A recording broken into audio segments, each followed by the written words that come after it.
Good evening viewers. Today our study topic is government budget. आज का जो हमारा टॉपिक रहेगा वो गवर्नमेंट बजट पे रहेगा।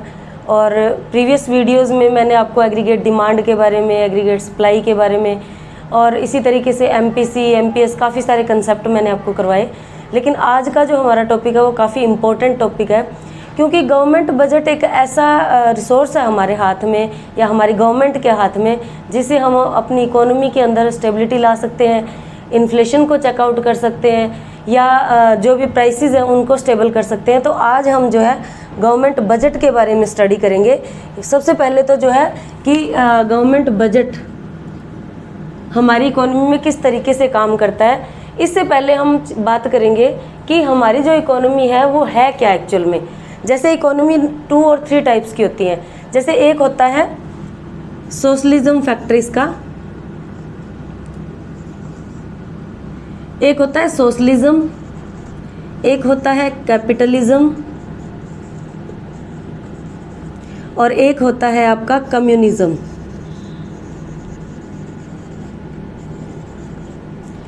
तो 3 टाइप की इकोनॉमी होती है, लेकिन हमारी इंडिया की जो इकोनॉमी है वो इन दोनों का मिक्स मैच है और इसको बोला जाता है मिक्स्ड इकोनॉमी। अब मिक्स्ड इकोनॉमी क्या होता है? हमारा जो पूरा टॉपिक है वो एनसीईआरटी पे बेस्ड चलेगा और पूरा का पूरा जो कंसेप्ट होगा मेरा एनसीईआरटी पे ही बेस रहेगा। एनसीईआरटी के कंसेप्ट को साथ लेके कुछ एक पॉइंट मैं अपनी तरफ से उसमें ऐड करूँगी, तो आप पूरा इसको साथ के साथ जो है नोट्स भी बना सकते हैं अपने। और अगर किसी को ज़रूरत है तो वो मुझे बता भी सकता है नोट्स के लिए, तो मैं आपको नोट्स भी प्रोवाइड करवा दूँगी। तो सबसे पहले हम बात कर रहे थे मिक्स्ड इकोनॉमी की, कि मिक्स्ड इकोनॉमी होती क्या है, what is the meaning of mixed economy. कि हमारे यहाँ जो है एक तो होता है private sector,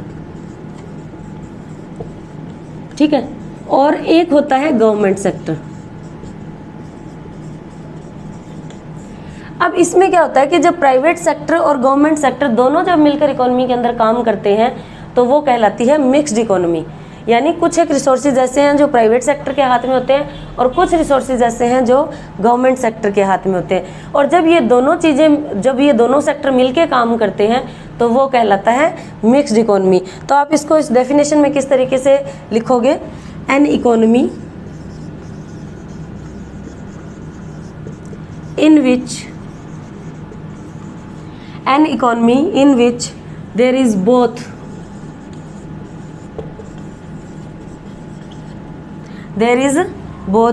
the private sector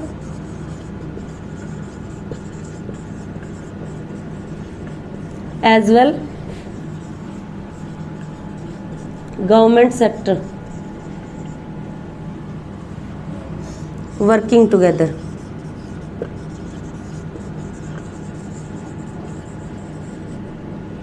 तो इस तरीके से जो है आप मिक्स्ड इकोनॉमी की एक पूरी डेफिनेशन यहाँ पे राइट कर सकते हैं। ये कहलाती है आपकी मिक्स्ड इकोनॉमी, कि जहाँ पे प्राइवेट सेक्टर और साथ के साथ गवर्नमेंट सेक्टर मिलकर काम करते हैं, तो वो कहलाएगी हमारी मिक्स्ड इकोनॉमी। उसके बाद हम बात करते हैं कि गवर्नमेंट बजट का मीनिंग क्या होता है, या ये कंसेप्ट क्या है, या इसके जो है ऑब्जेक्टिव क्या है। गवर्नमेंट बजट के बाद हमारे पास जो है मिक्स्ड इकोनॉमी के बाद काफ़ी सारी जो चीज़ें हैं हम उसको एक्सप्लेन करेंगे। जैसे कि मिक्स्ड इकोनॉमी में गवर्नमेंट और प्राइवेट सेक्टर काम करते हैं, लेकिन इसके अलावा भी हमारी जो गवर्नमेंट है उसके पास काफ़ी सारे ऐसे रिसोर्सेज हैं, काफ़ी सारे ऐसे तरीके हैं जिनसे जो है वो अपनी जो इकोनॉमी है उसको कंट्रोल में कर सकती है। लेकिन हम according to your level, your standard, हम सिर्फ उन्हीं फैक्टर्स की, उन्हीं चीज़ों की बात करेंगे जो कि एक्चुअल में आपके काम करते हैं। हमें यहाँ पे खुद को लिमिट करना पड़ेगा और उसी के अकॉर्डिंग हम काम करेंगे। जैसे कि अब हम बात करते हैं मिक्स्ड इकोनॉमी की, हमने बात की जिसमें प्राइवेट और गवर्नमेंट सेक्टर होते हैं। अब थोड़ा सा ये बता देती हूँ कि जो गवर्नमेंट बजट है उसकी रिक्वायरमेंट क्या है। तो हमारे कॉन्स्टिट्यूशन में ये क्लियरली डिफाइन है कि कॉन्स्टिट्यूशनल रिक्वायरमेंट के अकॉर्डिंग आर्टिकल 112 के अकॉर्डिंग, आर्टिकल 112 में ये स्पेशली लिखा गया है पर्सनली कि जो पार्लियामेंट है उसके सामने जो भी रूलिंग पार्टी है उसका एक मतलब दायित्व बनता है, उसकी एक रिस्पॉन्सिबिलिटी बनती है कि वो जो है पार्लियामेंट में अपना जो भी बजट तैयार करेगी एक फाइनेंशियल ईयर का, जो कि 1 अप्रैल टू, अपना जो फाइनेंशियल ईयर है वो 1 अप्रैल टू 31 मार्च का होता है। और इस फाइनेंशियल ईयर का जो भी उसका गवर्नमेंट बजट है, वो बजट जो है आर्टिकल 112 पार्लियामेंट के अंदर जो है पेश करेगी। उसके बाद मैं थोड़ा सा ये बताना चाहूँगी आपको कि हमारे पास जो हमारी गवर्नमेंट है उसके पास काफ़ी सारे ऐसे तरीके हैं जिसके अकॉर्डिंग वो मार्केट के अंदर या हमारी इकोनॉमी के अंदर इंटरवीन कर सकती है या हमारी जो इकोनॉमी है उसको इन्फ्लुएंस कर सकती है। लेकिन हमें अपने स्टैंडर्ड के अकॉर्डिंग जो है उसको खुद को लिमिट करना पड़ेगा यहाँ पे, और उसके बाद हम जो है इन चीज़ों को लेके चलेंगे। तो सबसे पहले हमने मिक्स्ड इकोनॉमी की बात कर ली, कॉन्स्टिट्यूशनल रिक्वायरमेंट की बात कर ली और फाइनेंशियल ईयर के बारे में मैंने आपको बता दिया। इसके बाद हम बात करते हैं objectives of government budget. Objectives of government budget. There may be some minor mistakes of spelling, so please ignore them. तो हम बात कर रहे थे objectives of government budget. Objective क्या होते हैं? सबसे पहले तो देखिए इसमें बात करते हैं कि हमारा जो गवर्नमेंट बजट है और जो हमारी डिमांड है वो हर एक चीज़ को इन्फ्लुएंस करती है। हमारी इकोनॉमी के अंदर जो हमारी एग्रीगेट डिमांड है वो इन सब चीज़ों को इफ़ेक्ट करती है। तो उसको किस तरीके से स्टेबल रखना है या किस तरीके से एलोकेशन करना है, तो इस तरीके के काफ़ी सारे जो रिसोर्स जो तरीके हैं गवर्नमेंट के पास वो उसके ऑब्जेक्टिव में आते हैं। गवर्नमेंट के अकॉर्डिंग चलेंगे, पूरा सारे पॉइंट्स जो है एनसीईआरटी के अकॉर्डिंग होंगे। उसके बाद कुछ एक पॉइंट्स मैं अपनी तरफ से ऐड करवा दूंगी इसके अंदर, तो आप साथ के साथ इसमें चाहो तो नोट्स भी बना सकते हो। तो सबसे पहला पॉइंट आता है इसके अंदर allocation of resources. Allocation of resources, there may be minor mistakes of spelling, so please ignore them. तो सबसे पहला आता है एलोकेशन ऑफ रिसोर्सेज। देखिए हमारी इकोनॉमी के अंदर 2 सेक्टर्स होते हैं। पहला होता है हमारा प्राइवेट सेक्टर और दूसरा है हमारा गवर्नमेंट सेक्टर। अब कुछ एक चीजें ऐसी होती हैं जो प्राइवेट प्रोवाइड करवाता है जो कि प्रॉफिट मोटिव से रिलेटेड होती हैं, और कुछ एक चीजें जो जिनमें प्रॉफिट नहीं होता है वो गवर्नमेंट को प्रोवाइड करवानी पड़ती है हमारी इकोनॉमी के वेलफेयर के लिए, हमारी सोसाइटी के वेलफेयर के लिए। तो इनके बारे में हम सबसे पहले बात करते हैं। तो इसमें 2 टाइप्स की गुड्स होती है। सबसे एक होती है प्राइवेट गुड्स और दूसरी होती है इसके अंदर पब्लिक गुड्स। अब प्राइवेट गुड्स के अंदर कौन सी आएंगी वो देखिए, जैसे कोई भी चीज जैसे कि क्लॉथ हो गया, कार होगी, पेन हो गया, पेपर हो गया, मतलब जिनको हम तभी यूज करते हैं जब हम उसके लिए कुछ ना कुछ पे करते हैं। और पब्लिक गुड्स वो गुड्स होती है जो कि हमें गवर्नमेंट प्रोवाइड करवाती है, जैसे पब्लिक पार्क हो गया, डिफेंस हो गया।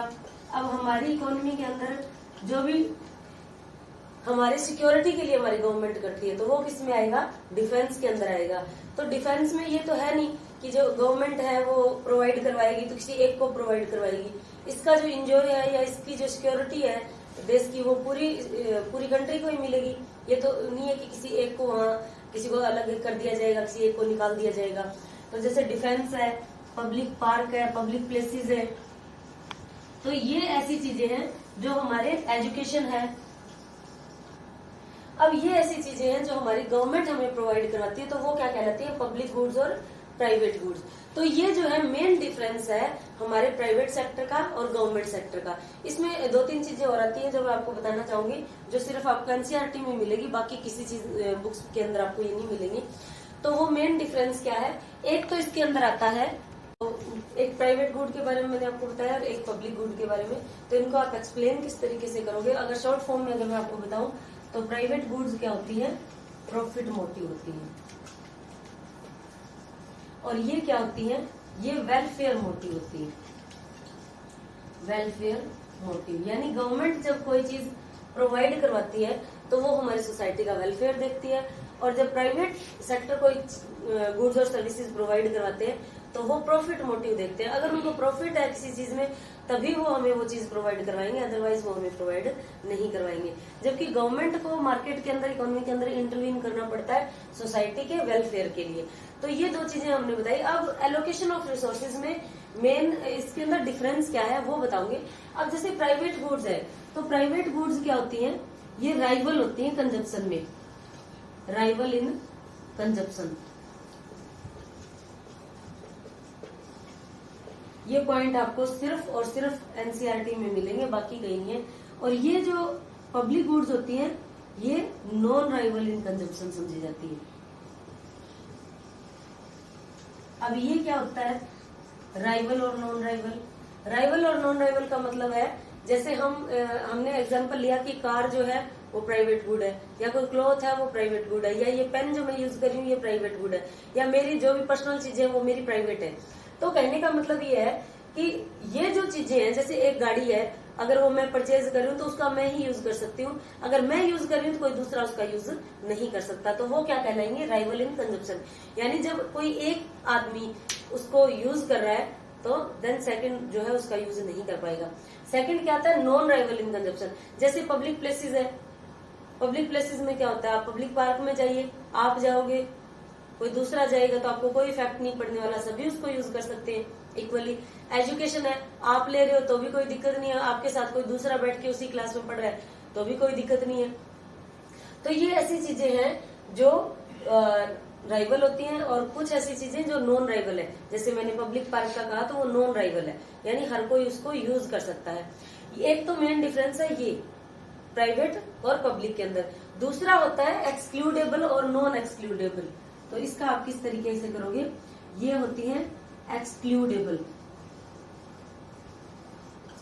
और जो पब्लिक गुड्स होती हैं वो होती हैं नॉन एक्सक्लूडेबल।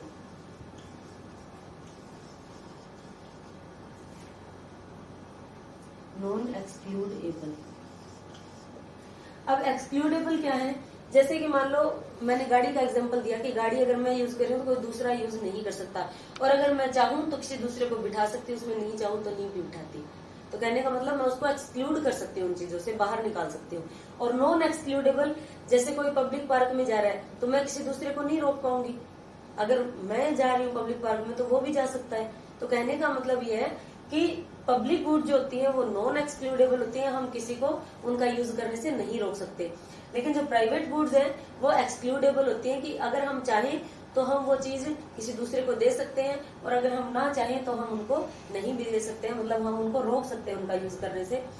तो प्राइवेट गुड्स और पब्लिक गुड्स में मेन डिफरेंस क्या है? एलोकेशन के अकॉर्डिंग, कि प्राइवेट गुड्स जो है वो राइवल होती है कंजप्शन में और एक्सक्लूडेबल होती है, और पब्लिक गुड्स क्या है? वो नॉन राइवल होती है और नॉन एक्सक्लूडेबल होती है। तो ये इसके अंदर मेन डिफरेंस है। अब जो हम टॉपिक कर रहे थे एलोकेशन ऑफ रिसोर्सेज, ये चीजें जो है इसके अंडर आएंगी जो बाकी किसी बुक में नहीं है। तो एलोकेशन ऑफ रिसोर्सेज में क्या होगा कि गवर्नमेंट क्या करती है? गवर्नमेंट के पास जो उसकी इनकम है वो किस चीज से होती है? वो होती है उसकी टैक्सेस से। इनकम होगी टैक्सेस से, और एक्सपेंडिचर कैसे करती है? इन्हीं टैक्स से या इन सब चीजों से, या इन्वेस्टमेंट से। जैसे गवर्नमेंट भी काफी सारी चीजों के अंदर इन्वेस्टमेंट करती है, तो उसकी जो भी इनकम है वो किस पे? हमारी पूरी इकोनॉमी पे एक्सपेंड करती है। क्या करती है? एक्सपेंड करती है। तो टैक्सेस और एक्सपेंडिचर, इन दोनों का यूज करके वो रिसोर्सेज का एलोकेशन करती है। और एलोकेशन करने से पहले ये चीजें देखी जाती हैं कि वो गुड्स जो है वो राइवल है, एक्सक्लूडेबल है, या नॉन राइवल है, या नॉन एक्सक्लूडेबल है। तो गवर्नमेंट जो चीज प्रोवाइड करवाएगी वो सबको इक्वल प्रोवाइड करवाएगी, तो वो क्या होगी? वो कंजप्शन में नॉन राइवल होगी और नॉन एक्सक्लूडेबल होगी। और प्राइवेट सेक्टर वो चीजें प्रोवाइड करवाएगा जो उसके बेनिफिशियल होंगी, जो उसको प्रॉफिट देंगी, और जो राइवल होंगी कंजप्शन में और एक्सक्लूडेबल होंगी। तो इस तरीके से इस टॉपिक को पूरा समझना है, एलोकेशन ऑफ रिसोर्सेज को। अब दूसरा जो हमारा आता है वो दूसरा जो है हमारा redistribution function of government. Redistribution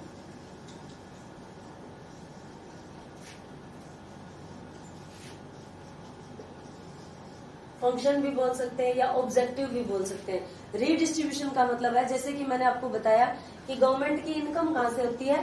taxes से होती है, और टैक्सेस है या नॉन टैक्स इनकम भी होती है या लोन से भी होती है। तो वो जब मैं पूरा आपको गवर्नमेंट बजट के रिसिप्ट वगैरह या एक्सपेंडिचर वगैरह करवाऊंगी, कैपिटल रिसिप्ट करवाऊंगी, तो उसके अंदर आ जाएगा। तो उसकी जो इनकम है, जैसे टैक्सेस है, टैक्सेस से उसने जो भी इनकम उसकी आई है और उसको किस तरीके से वो एक्सपेंड करेगी। तो क्या कैसे होता है कि जैसे एक मेंबर है सोसाइटी के अंदर, तो उसकी इनकम बहुत ज्यादा है, तो गवर्नमेंट क्या करेगी, उसके ऊपर टैक्स लगाएगी। एक सोसाइटी के अंदर बहुत ज्यादा पुअर है, तो उसको क्या करेगी, उस टैक्स से जो भी इनकम हुई है उसको एजुकेशन में हेल्प कर देगी, उसको सब्सिडी कोई प्रोवाइड करवा देगी, या उसको ट्रांसफर्स कुछ प्रोवाइड करवा देगी। तो इस तरीके से जो है एक आदमी से इनकम को कलेक्ट करके दूसरे आदमी तक, दूसरे सोसाइटी के मेंबर तक पहुंचाने के थ्रू जो है रीडिस्ट्रीब्यूशन करती है इनकम का। तो हमारे जो इकोनॉमी है उसके अंदर थर्ड हमारा आता है, जैसे पहला हमारा एलोकेशन ऑफ रिसोर्सेज, दूसरा रीडिस्ट्रीब्यूशन फंक्शन या रीडिस्ट्रीब्यूशन ऑब्जेक्टिव, जिसके अकॉर्डिंग गवर्नमेंट जो है अपनी इनकम को रीडिस्ट्रीब्यूट करती है, टैक्सेस के थ्रू इनकम इंक्रीज करती है अपनी, और एक्सपेंडिचर के थ्रू लोगों को, जो गरीब, जो पुअर जो लोग हैं सोसाइटी के अंदर, उनको प्रोवाइड करवाती है। तीसरा आता है इसके अंदर स्टेबलाइजेशन फंक्शन या स्टेबलाइजेशन ऑब्जेक्टिव। स्टेबलाइजेशन फंक्शन भी बोल सकते हैं इसको, ऑब्जेक्टिव भी बोल सकते हैं। तो स्टेबलाइजेशन फंक्शन के अंदर क्या होता है कि जैसे हमारी इकोनॉमी के अंदर बहुत ज्यादा इन्फ्लेशन है, इन्फ्लेशन तो आप सभी समझते होंगे, इन्फ्लेशन होता है जनरल प्राइस लेवल का इंक्रीज होना। तो इन्फ्लेशन है, और उस इन्फ्लेशन को किस तरीके से कंट्रोल करेगी, इन्फ्लेशन में क्या होता है, लोगों के हाथों में जो मनी सप्लाई है वो बहुत बढ़ जाती है, तो उसको कंट्रोल करने के लिए गवर्नमेंट टैक्सेस को इंक्रीज कर देगी। तो इस तरीके से इकोनॉमी के अंदर इन्फ्लेशन को चेकआउट करने के लिए और एम्प्लॉयमेंट जनरेशन के लिए गवर्नमेंट क्या करती है, स्टेबलाइजेशन फंक्शन करती है अपने, जो कि गवर्नमेंट बजट का मेन ऑब्जेक्टिव है, स्टेबलाइजेशन लाना इकोनॉमी के अंदर। इसके साथ साथ कुछ एक पॉइंट्स और हैं, वो मैं आपको एक्सप्लेन कर देती हूँ। जैसे कि इसके साथ साथ और गवर्नमेंट बजट के क्या बेनिफिट है वो बताती हूँ, या क्या ऑब्जेक्टिव है। इसके अंदर एक आता है आपका इकोनॉमिक ग्रोथ। इकोनॉमिक ग्रोथ यानी अगर इन्फ्लेशन को चेकआउट करेगी, एम्प्लॉयमेंट का जनरेशन करेगी, प्रोडक्शन का जनरेशन करेगी, और इनकम को जो सोसाइटी के अंदर अमीर रिच पर्सन्स हैं उनसे इनकम कलेक्ट करके, और पुअर लोगों के हाथ में जब वो इनकम जाएगी तो वो डिमांड बढ़ाएंगे, और उस डिमांड से क्या है, प्रोडक्शन जनरेट करने के लिए इंसेंटिव मिलेगा प्रोड्यूसर को, और इस तरीके से इकोनॉमी का एक जो है प्रोडक्शन मोटिव का जो सर्कल है वो चलता है, और उससे एम्प्लॉयमेंट जनरेट होती है, एम्प्लॉयमेंट से इनकम जनरेट होती है। तो इस तरीके से हमारी इकोनॉमी क्या करती है, ग्रोथ करती है, आगे बढ़ती है। तो जैसे allocation, redistribution, stabilization function, economic growth, इसके साथ साथ आप इसमें ये भी पॉइंट बना सकते हो, जो कि है तो इसी का ही पार्ट, स्टेबलाइजेशन का ही, लेकिन आप अगर जिस अकॉर्डिंग आपके जितने मार्क्स में आपका क्वेश्चन बन रहा है उसके अकॉर्डिंग जो है आप इसको एक्सप्लेन कर सकते हो। इसी पॉइंट से निकला है प्राइस स्टेबिलिटी। प्राइस स्टेबिलिटी यानी इकोनॉमी के अंदर इकोनॉमिक ग्रोथ करती है, तो मैंने आपको बताया इन्फ्लेशन को चेकआउट करती है, इन्फ्लेशन को रोकती है। तो उसी तरीके से प्राइस स्टेबिलिटी लेके आती है इकोनॉमी के अंदर। मान लो किसी की इनकम ज्यादा है, तो वो, जिनकी ज्यादा इनकम है वो किसी भी गुड के लिए बहुत ज्यादा पैसा देने के लिए तैयार हो जाते हैं, तो उनके हाथों से इनकम को निकालकर पुअर लोगों के हाथों में ट्रांसफर के थ्रू, सब्सिडी के थ्रू पैसा पहुंचाकर जो है प्राइस की स्टेबिलिटी लेके आती है इकोनॉमी के अंदर। तो ये भी एक मेन फंक्शन है, ये मेन ऑब्जेक्टिव है हमारे गवर्नमेंट बजट का। तो इस तरीके से ये हमारे काफी सारे फंक्शन हो जाते हैं या काफी सारे ऑब्जेक्टिव हो जाते हैं गवर्नमेंट बजट के। इसके बाद हम बात सारे जो कंपोनेंट्स हैं, अब आते हैं कंपोनेंट्स ऑफ गवर्नमेंट बजट। तो इसका पूरा ओवरऑल जो है चैप्टर इसी के अंदर आपका समअप हो जाएगा। कंपोनेंट्स ऑफ गवर्नमेंट बजट में क्या होता है, सबसे पहले तो इसके अंदर दो चीजें होती हैं। एक तो होता है आपका रिवेन्यू बजट,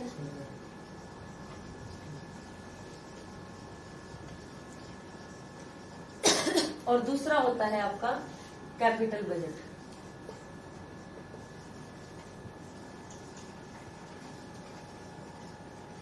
अब रिवेन्यू बजट के अंदर इसके जो कंपोनेंट है वो पढ़ते हैं अभी। एक होता है आपका रिवेन्यू रिसिप्ट,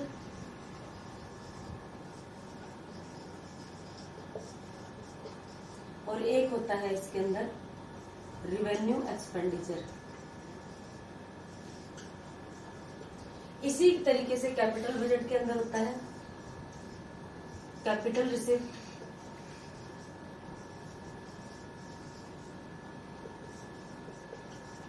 और दूसरा होता है कैपिटल एक्सपेंडिचर।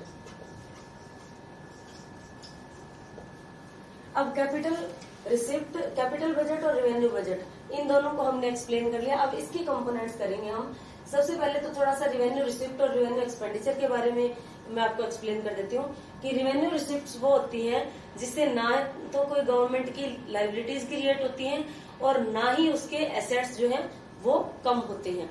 तो इनकी जो है मैं आगे आपको पूरी डेफिनेशंस करवा दूंगी, इनको सभी टॉपिक्स को मैं एक्सप्लेन कर दूंगी। इसी तरीके से जो रेवेन्यू एक्सपेंडिचर है, तो रेवेन्यू एक्सपेंडिचर में ना ही तो उसकी लाइबिलिटीज रिड्यूस होती हैं और ना ही उसके एसेट्स क्रिएट होते हैं। और इसका उलट बिल्कुल जो है इसका रिवर्स कैपिटल बजट के अंदर चलेगा, कैपिटल रिसिप्ट और कैपिटल एक्सपेंडिचर के अंदर। तो सबसे पहले करते हैं हम रेवेन्यू रिसिप्ट के कंपोनेंट्स। तो रेवेन्यू रिसिप्ट यानी रेवेन्यू जनरेट किन किन चीजों से होता है गवर्नमेंट का। तो इसमें सबसे पहले एक तो आता है टैक्स रेवेन्यू और दूसरा आता है non tax revenue. Tax revenue में कौन कौन सी चीजें आएंगी, नॉन टैक्स रेवेन्यू में कौन कौन सी चीजें आएंगी, अब सबसे पहले वो देखिए। तो टैक्स रेवेन्यू में क्या होता है, डायरेक्ट टैक्स से जो भी इनकम है डायरेक्ट टैक्स। दूसरा आता है इनडायरेक्ट टैक्स। तीसरा इसके अंदर आता है प्रोग्रेसिव टैक्स।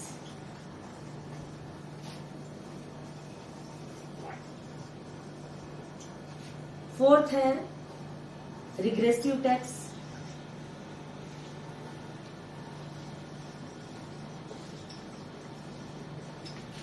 फिफ्थ है प्रोपोर्शनल टैक्स।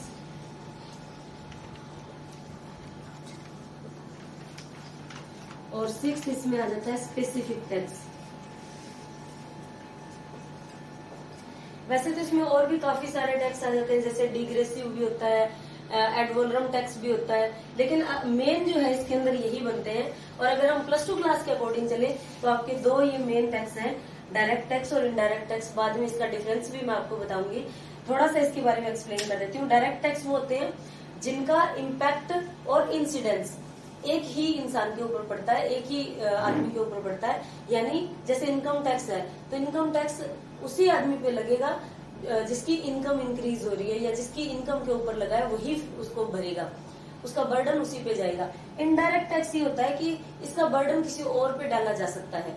जैसे मान लो सेल टैक्स है या गुड्स एंड सर्विसेज टैक्स है, तो वो सबसे पहले प्रोड्यूसर पे लगता है, लेकिन प्रोड्यूसर आगे जो है होलसेलर पे शिफ्ट कर देता है और होलसेलर जो है वो रिटेलर पे शिफ्ट कर देता है और रिटेलर जो है हम जैसे जो कंज्यूमर है, जो कस्टमर होते हैं उनके ऊपर शिफ्ट कर देता है। तो कहने का मतलब यह है कि डायरेक्ट टैक्स एक ऐसा टैक्स है जो जिस पे लगाया जाता है वो उसी को ही पे करना पड़ता है, उसी पे रहता है उसका बर्डन, जो किसी और पे शिफ्ट नहीं किया जा सकता। लेकिन जो इनडायरेक्ट टैक्स है वो हम आगे शिफ्ट कर सकते हैं, यानी जो प्रोड्यूसर है वो आगे आगे उसको शिफ्ट करता जाता है और इस तरीके से लास्ट जो कंजप्शन करेगा किसी गुड का वो उसको पे करेगा। उसके बाद आता है प्रोग्रेसिव टैक्स। प्रोग्रेसिव टैक्स वो होता है जैसे जैसे हमारी इनकम बढ़ती जाती है वैसे वैसे टैक्स रेट भी इंक्रीज होता जाता है। उसके बाद है रिग्रेसिव टैक्स। रिग्रेसिव टैक्स वो होता है जिसके अंदर जैसे जैसे हमारी इनकम इंक्रीज होती जाती है टैक्स रेट धीरे धीरे जो है गिरता जाता है। इसका बेस्ट एग्जांपल है हम जो घरों में बिजली यूज करते हैं वो, और एक कॉर्पोरेट सेक्टर के अंदर जो इलेक्ट्रिसिटी का यूज करते हैं, तो वो सबसे बढ़िया एग्जांपल है। जो हम घरों में इलेक्ट्रिसिटी यूज करते हैं उसके ऊपर इतना टैक्स जो है टैक्स की रेट जो है वो ज्यादा होती है, लेकिन जैसे जैसे कॉर्पोरेट सेक्टर के अंदर बहुत ज्यादा जो है फैक्ट्रीज वगैरह में बिजली की इलेक्ट्रिसिटी की बहुत ज्यादा खपत होती है, वहां पे बहुत ज्यादा यूज की जाती है, तो टैक्स रेट वहां उनके ऊपर थोड़ा कम लगाया जाता है। उसके बाद आता है प्रोपोर्शनल टैक्स। प्रोपोर्शनल टैक्स ये होता है कि इसकी टैक्स रेट सेम रहती है, इसके अंदर टैक्स रेट सेम रहती है और ये कोई इफेक्ट नहीं पड़ता कि मेरी इनकम कितनी है या किसी और की इनकम कितनी है, उसमें टैक्स रेट सेम रहता है, सभी को सेम टैक्स रेट के अकॉर्डिंग जो है अपना टैक्स पे करना पड़ता है। उसके बाद आता है एक स्पेसिफिक टैक्स होता है। स्पेसिफिक टैक्स होता है जो कि यूनिट के अकॉर्डिंग लगाया जाता है। तो ये ओवरऑल था आपका टैक्स के ऊपर। अब बात कर लेते हैं हम नॉन टैक्स रिवेन्यू की, कि गवर्नमेंट के नॉन टैक्स रिवेन्यू कहाँ कहाँ से होते हैं। तो नॉन टैक्स रिवेन्यू में आ जाएगा आपका ग्रांट्स, यानी जो भी गवर्नमेंट को ग्रांट्स मिलती हैं, चाहे किसी भी फॉर्म में मिले हो, ग्रांट इन एड जैसी सहायता मिलती है दूसरे देशों से किसी भी टाइम, तो वो हो जाएंगी। उसके बाद फीस जो भी हम भरते हैं, जैसे रजिस्ट्रेशन फीस होती है, डेथ रजिस्ट्रेशन फीस होती है, या बर्थ रजिस्ट्रेशन फीस होती है, या परमिट होते हैं, लाइसेंस होते हैं, उनके लिए हम जो भी फी पे करते हैं तो वो भी गवर्नमेंट की इनकम में आ जाएगा। थर्ड इसके अंदर आ जाता है एच सीट वगैरह। एच सीट्स यानी डेथ होने के बाद अगर कोई भी सक्सेसर नहीं है किसी का, तो वो जो सारी प्रॉपर्टी है वो गवर्नमेंट को चली जाती है। इसके बाद फोर्थ इसके अंदर आ जाएगा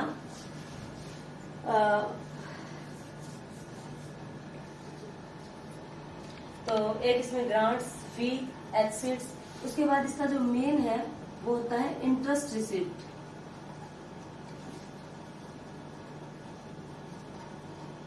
इंटरेस्ट रिसिप्ट ये सबसे मेन कंपोनेंट है नॉन टैक्स रिवेन्यू का गवर्नमेंट के। एक इसके अंदर आता है डिविडेंड, और एक इसके अंदर आता है प्रॉफिट। काफी सारी बुक में अलग अलग दिए हुए हैं ये, कई बुक्स के अंदर इसके अलावा भी कुछ एक पॉइंट्स और है, लेकिन मेन मेन पॉइंट्स यही है, आप इतना कर लोगे इनफ है। तो grants, fees, H seats, interest receipts, dividends और प्रॉफिट्स। और अगर हम कॉम्पिटिटिव एग्जाम के अकॉर्डिंग भी देखें तो जो नॉन टैक्स रिवेन्यू की कंपोनेंट है वो सबसे इम्पोर्टेंट है। काफी बार जो है ये नेट जैसे एग्जाम में भी पूछे जाते हैं। तो जो है ये सारे आपके टैक्स रिवेन्यू के, और ये सारे जो कंपोनेंट्स हैं वो है आपके नॉन टैक्स रिवेन्यू के, जो गवर्नमेंट की इनकम का पार्ट बनते हैं। अब हम बात करते हैं रिवेन्यू एक्सपेंडिचर की। रिवेन्यू एक्सपेंडिचर के अंदर कौन कौन से कंपोनेंट आएंगे। तो इसमें सबसे पहला आता है आपका, इसको हम दो तरीके से डिवाइड करते हैं। एक होता है प्लान एक्सपेंडिचर, और एक होता है इसके अंदर non plan expenditure. Non plan expenditure, अगर हम प्लान एक्सपेंडिचर की बात करेंगे तो इसमें 5 ईयर प्लान आते हैं। 5 ईयर प्लान के अकॉर्डिंग गवर्नमेंट जो भी एक्सपेंडिचर करती है, 5 ईयर्स प्लान के अकॉर्डिंग जो भी असिस्टेंस होते हैं, जैसे सेंट्रल गवर्नमेंट जो है स्टेट्स और सेंटर को जो भी असिस्टेंस देती है तो इसको बोलते हैं central assistance. Central assistance to state and centre, ठीक है। तो ये 5 ईयर प्लान के अकॉर्डिंग होता है। नॉन प्लान एक्सपेंडिचर ये भी काफी इंपॉर्टेंट है। इसके अंदर जो है आपका आ जाएगा इंटरेस्ट पेमेंट, जैसे इसमें था इंटरेस्ट रिसिप्ट्स, इसमें आ जाएगा इंटरेस्ट पेमेंट।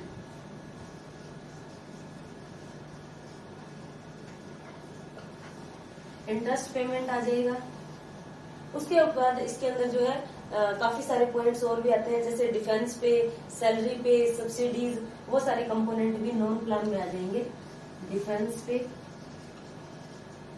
सब्सिडीज,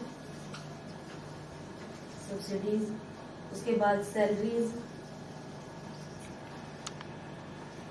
या फिर जो भी पेंशन वगैरह का जो भी एक्सपेंडिचर होता है तो वो सारा इसमें आ जाएगा रेवेन्यू एक्सपेंडिचर में। प्लान एक्सपेंडिचर 5 ईयर प्लान्स के अकॉर्डिंग जो भी अपना खर्चा करती है, जो भी एक्सपेंडिचर करती है। नॉन प्लान एक्सपेंडिचर में आ जाएंगे इंटरेस्ट पेमेंट्स, डिफेंस पे, सब्सिडीज के लिए, सैलरीज के लिए, पेंशन के लिए जो भी एक्सपेंडिचर गवर्नमेंट करती है। तो ये जो है एक पार्ट मैंने आज बनाया पूरा वीडियो का, जिसके अंदर हमने पूरा का पूरा रेवेन्यू बजट को एक्सप्लेन किया है। नेक्स्ट जो वीडियो का पार्ट होगा उसमें पूरा मैं जो है कैपिटल बजट को एक्सप्लेन करूंगी। तो आप इसका जो है एक स्क्रीनशॉट ले सकते हैं और उसके थ्रू अपने नोट्स तैयार कर सकते हैं। पूरा आपको इसके लिए जो है पूरा डबल पिन पेज के ऊपर आप इसको तैयार कर सकते हैं, जिससे कि आप अगर ये सिर्फ इतना ही पढ़ लेते हो तो आपका पूरा चैप्टर जो है इसके अंदर रेडी हो जाएगा, और उसके बाद आप इनको एक एक करके एक्सप्लेन करके अपना पूरा चैप्टर जो है तैयार कर सकते हो। Thank you for watching the video.